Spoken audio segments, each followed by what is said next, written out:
Nah, guys, kembali lagi di channel Aprisitorus, di mana channel ini akan memberikan diri kamu suatu informasi baik dari pekerjaan, asmara, keuangan, serta kehidupan diri kamu secara general.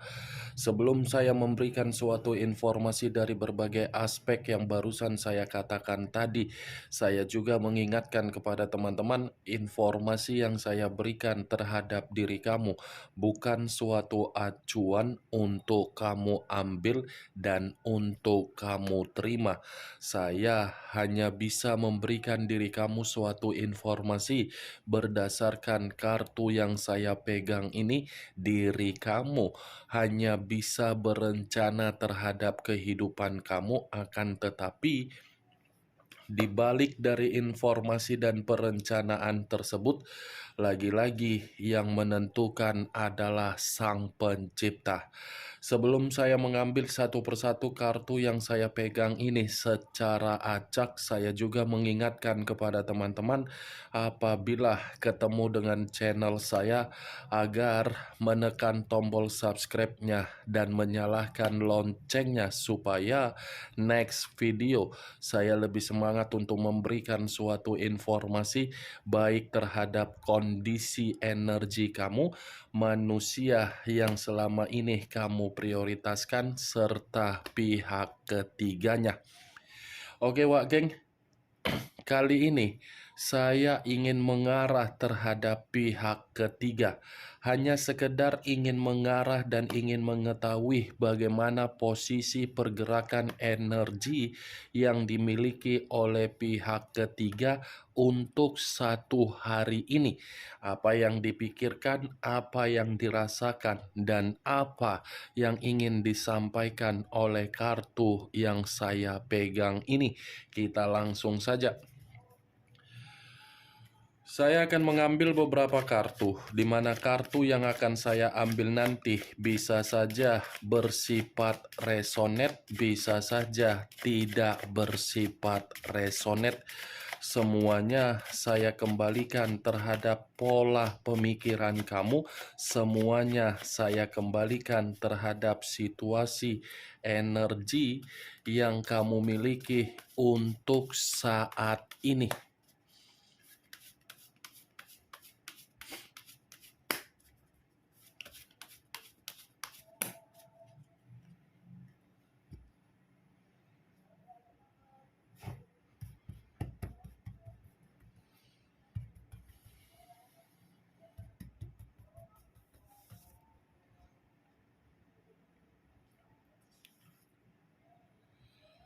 Muncul kartu ini. Sekali lagi saya mengatakan muncul kartu yang saya pegang ini, di mana kemunculan kartu yang saya pegang ini seperti memberikan suatu isyarat atau gambaran yang dimana gambaran tersebut berasal dari kondisi pemikiran. Kondisi pemikiran yang bisa saja saya mengategorikan di dalam komitmen mereka berdua, sepertinya ini pihak ketiga masih mengendalikan manusia tersebut. Saya mengatakan pihak ketiga mengendalikan manusia yang meninggalkan diri kamu. Ada dua unsur, bisa saja dari unsur permainan mistis dan bisa saja dari unsur pengikatan secara batin. Unsur mistis yang dimainkan oleh pihak ketiga ini sengaja dia lakukan karena memang pihak ketiga memandang orang yang meninggalkan diri kamu memiliki kualitas dan memiliki kesetabilan di dalam kehidupan oleh manusia tersebut, di mana kualitas dan kesetabilan yang dimiliki oleh manusia yang meninggalkan diri kamu dijadikan sebagai pemanfaatan oleh pihak ketiga agar pihak ketiga bisa menikmati kehidupan yang lebih sejahtera. Kalau saya menarik dari kata pengikatan secara batin, kemungkinan besar manusia yang meninggalkan diri kamu sepertinya kondisi batin yang sedang bersedih. Walaupun saya mengatakan dari posisi pihak ketiga melakukan suatu tindakan untuk mengendalikan manusia yang meninggalkan diri kamu, bukan berarti saya mengatakan pihak ketiga melakukan kesalahan. Bisa saja manusia yang meninggalkan diri kamu mencari seseorang untuk dijadikan sebagai pihak ketiga, di mana manusia yang meninggalkan diri kamu membutuhkan yang namanya kestabilan hidup juga. Bagi saya, kedua belah pihak ini adalah seseorang yang memiliki karakter yang dimana karakter tersebut tidak pernah merasa ada kepuasan di dalam satu komitmen apabila komitmen tersebut dibina.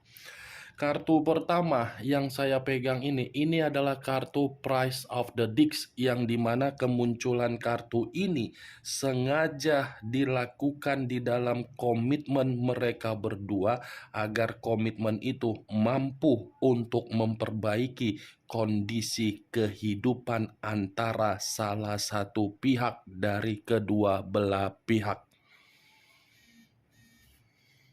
Muncul kartu Seven of Cups, terdiri dari 7 cawan. Kalau saya mencoba untuk menarik satu cawan dari ketujuh cawan yang barusan saya katakan tadi, satu cawan yang saya tarik ini seperti memberikan suatu gambaran yang dimana komitmen tersebut sepertinya hanya bersifat imajinasi untuk membuat manusia yang meninggalkan diri kamu bisa merasakan yang namanya kenyamanan. Manusia yang meninggalkan diri kamu ini mengira ketika terlalu memprioritaskan hubungan dia terhadap pihak ketiga dia, manusia itu mampu mendapatkan suatu kondisi seperti apa yang pernah kamu berikan di masa lalu. Justru manusia itulah yang mampu untuk memperbaiki kehidupan pihak ketiga, di mana pihak ketiga merasa ada suatu bentuk perubahan hidup. Kalau saya berbicara dari sisi lainnya, Seven of Cups ini sebenarnya komitmen tersebut bagi saya komitmen yang tidak bisa dipertahankan. Komitmen itu bukan memberikan suatu bentuk peluang sebenarnya untuk saat ini, tetapi karena memang di satu sisi ada yang mengendalikan dengan unsur mistis. Unsur mistis itu yang mampu untuk memberikan suatu bentuk peluang. Sebenarnya komitmen itu sudah bersifat kekecewaan, tetapi kekecewaan yang saya katakan ini bisa dikesampingkan karena memang situasinya yang memaksa kondisi tersebut bisa dikesampingkan. Muncul kartu Four of Wands, terdiri dari 4 tongkat. Kalau saya mencoba untuk menarik satu tongkat dari keempat tongkat yang barusan saya katakan tadi, saya rasa satu tongkat yang saya tarik ini lebih mendominasi terhadap manusia yang meninggalkan diri kamu, yang dimana manusia itu seperti ada konflik batin di dalam diri dia. Konflik batin yang dimana manusia itu seperti dipaksa untuk memberikan kebahagiaan, sementara kebahagiaan yang diberikan bukan membuat situasi pemikiran manusia itu stabil. Itu yang saya lihat, wah geng. Karena bagi saya 4 tongkat ini menggambarkan komitmen mereka berdua. Tidak ada keceriaan, tidak ada kegembiraan, tidak ada kenyamanan, tetapi dipaksa untuk membuat yang namanya keceriaan dan kebahagiaan karena memang manusia yang meninggalkan diri kamu sudah dikendalikan dengan unsur yang tidak wajar. Muncul kartu The Fool. The Fool banyak arti, tetapi saya hanya mengambil beberapa arti saja. kebodohan, kecerobohan, dan pemerasan. Kalau saya mencoba untuk menarik dari kata pemerasan, pemerasan ini ada kaitannya di dalam kondisi keuangan. Kenapa saya mengatakan kondisi keuangan? Bisa saja kondisi keuangan ini diperas oleh pihak ketiga, di mana ketika pihak ketiga memeras kondisi keuangan yang dimiliki oleh manusia yang meninggalkan diri kamu, itu adalah suatu bentuk kebodohan yang selama ini dia lakukan hanya demi suatu hubungan secara nafsu. Makanya saya selalu mengatakan terhadap diri kamu, biarkan orang yang meninggalkan diri kamu menikmati perjalanan kehidupan yang dia lakukan terhadap hubungan perselingkuhan dia. Karena secara tidak langsung, perjalanan kehidupan yang dia lakukan demi orang lain itu adalah perjalanan yang akan dia sesali, di mana manusia itu akan menganggap keputusan dia adalah keputusan yang paling bodoh untuk meninggalkan diri kamu. Ini adalah kartu kebodohan yang dimana manusia itu tidak pernah berpikir bagaimana caranya agar kehidupan dia bisa kembali stabil, tetapi dia hanya memikirkan bagaimana kondisi nafsu yang dia miliki bisa tereksekusikan. Muncul kartu Dekariot, unsur air berlambangkan 3 zodiak, Pisces, Cancer, dan Scorpio. Kalau saya mencoba untuk mengesampingkan ketiga zodiak yang barusan saya katakan tadi, keluarnya kartu Dekariot ini. Dekariot ini seperti mengatakan salah satu pihak dari kedua belah pihak ada yang sedang frustasi. Kalaupun saya mengatakan dari pihak ketiga yang mengalami yang namanya kefrustasian itu karena memang pihak ketiga seperti merasa pembawaan energi ada kecurigaan terhadap manusia yang meninggalkan diri kamu. Tetapi walaupun saya mengatakan saya ingin mengarah terhadap pihak ketiga dengan kemunculan kartu pertama Price of the Dicks, yang dimana saya mengatakan pihak ketiga mengendalikan situasi manusia yang meninggalkan diri kamu secara mistis, ini luar biasa. Pihak ketiga sudah mendapatkan apa yang diinginkan, sudah mengendalikan manusia itu, sudah memanipulatif manusia itu, sudah membuat manusia itu berada di dalam kondisi pemikiran yang gampang didoktrin. Tetapi pihak ketiga seperti orang yang merasa sangat frustasi, di mana kefrustasian ini saya kategorikan sebagai sandiwara yang dia mainkan agar pihak ketiga ini tidak bisa untuk ditinggalkan. Dekariot, kartu ini lebih mendominasi terhadap manusia yang meninggalkan diri kamu, yang dimana manusia ini menyadari kesalahan yang dia lakukan ketika dia menyerahkan kepercayaan terhadap pihak ketiga dia. Muncul kartu Seven of Pentacles, terdiri dari 7 koin. Kalau saya mencoba untuk menarik satu koin dari ketujuh koin yang barusan saya katakan tadi, satu koin yang saya tarik ini seperti mengatakan ini pihak manusia yang meninggalkan diri kamu, kondisi kehidupan dia, kondisi yang penuh dengan kesedihan. Ada kesedihan yang cukup begitu sangat dalam, yang dimana kesedihan itu tidak bisa untuk diungkapkan, tetapi membuat posisi seseorang atau dari manusia yang meninggalkan diri kamu mencoba untuk mengasingkan diri, karena memang situasi bentuk keuangan dia sudah benar-benar diperas total. Mantap kali ya Wak Geng. Saya tidak sangka kartu yang saya pegang ini lebih mendominasi terhadap manusia yang meninggalkan kamu. Saya berbicara seperti ini bukan berarti saya ingin menyudutkan atau menghakimi atau menyalahkan pihak ketiga. Karena logika yang bermain tidak akan mungkin pihak ketiga datang di dalam kehidupan manusia tersebut kalau memang manusia itu tidak mempersilahkan. Ini kan posisinya manusia itu mempersilahkan.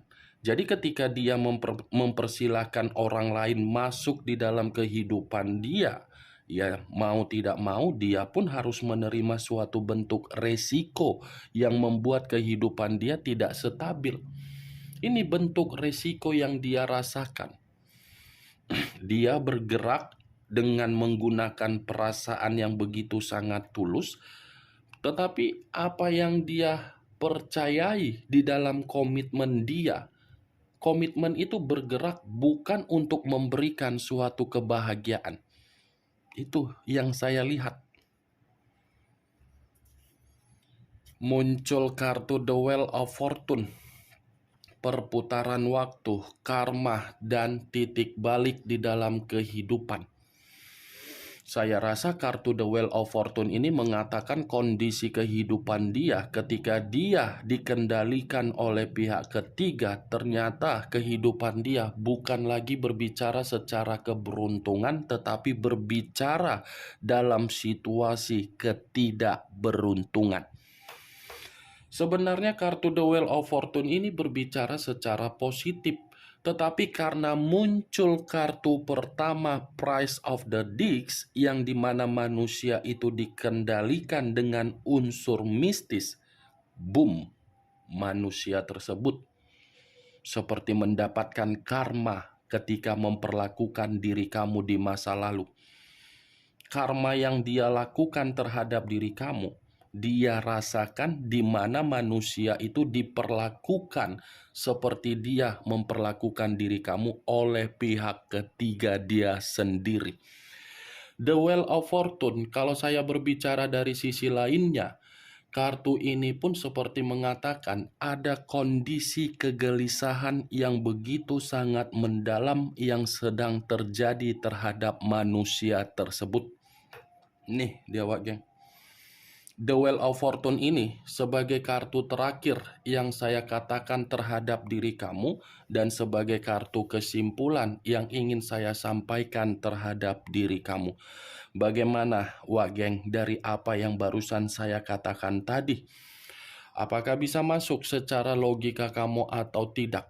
Ya kalau menurut diri kamu bisa masuk secara logika kamu silakan angkat. Tetapi kalau memang menurut diri kamu tidak bisa masuk secara logika kamu, ya tidak usah kamu angkat. Anggap apa yang saya katakan tadi hanya sekedar gibahan yang tidak berfaedah, gibahan yang tidak berkualitas, gibahan yang tidak masuk akal. Setidaknya dari kartu yang saya pegang ini, kamu mengetahui apa isi dari kartu tersebut. Kartu ini mengatakan permainan mistis yang sudah menguntungkan pihak ketiga dan membuat kehidupan manusia yang meninggalkan diri kamu seperti menerima tabur tuai dari karmanya sendiri. Itu dia geng. The Chariot, unsur air yang lebih mendominasi Pisces, Cancer, dan Scorpio. Kamu tinggal menentukan di mana unsur kamu, di mana unsur manusia tersebut, di mana zodiak kamu, di mana zodiak manusia tersebut. Ingat, saya tidak memberikan diri kamu suatu bentuk sugesti agar sugesti tersebut bermain di dalam kondisi pemikiran kamu. Semua kembali terhadap kondisi pemikiran kamu untuk menyikapi dan merespon apa yang saya ucapkan tadi. Yang positif ambil, yang negatif buang. Sekian dulu informasinya. Salam kartu tarot, salam zodiak.